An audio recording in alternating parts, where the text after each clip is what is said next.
Time has run out for Northern Ireland to restore its devolved government. Last-ditch efforts to break the political deadlock have failed. So Northern Ireland must now head back to the polls.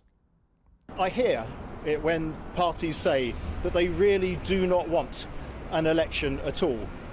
But nearly all of them are parties who signed up to the rules, the law that means I need to call an election.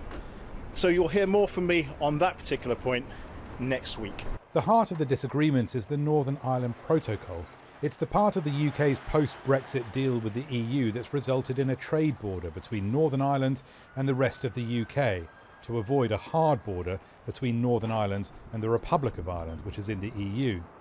For the DUP, one of the Assembly's two main power-sharing parties, this is unacceptable. They believe Northern Ireland and the UK are indivisible. There's not a single unionist who supports the protocol. So it falls by the very definition that the British government and even the EU have defined as progress in Northern Ireland, where people have to work together to make that progress. In February, the DUP pulled out of the power-sharing executive, collapsing it.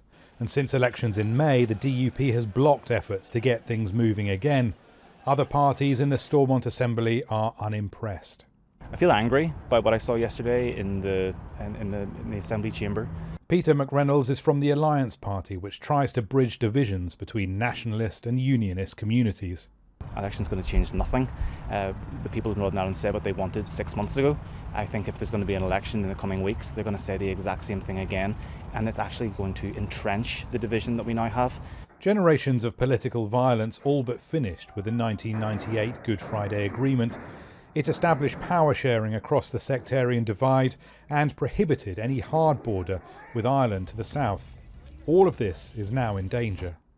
Northern Ireland's political paralysis is one of the most serious aftershocks from the earthquake set off by Brexit. The traps that Brexit laid for peace and politics in Northern Ireland were predicted and are now playing out. It's going to take immense effort from Belfast to Brussels, from London to Dublin to sort all of this out. Rory, Challands, Al Jazeera, Belfast.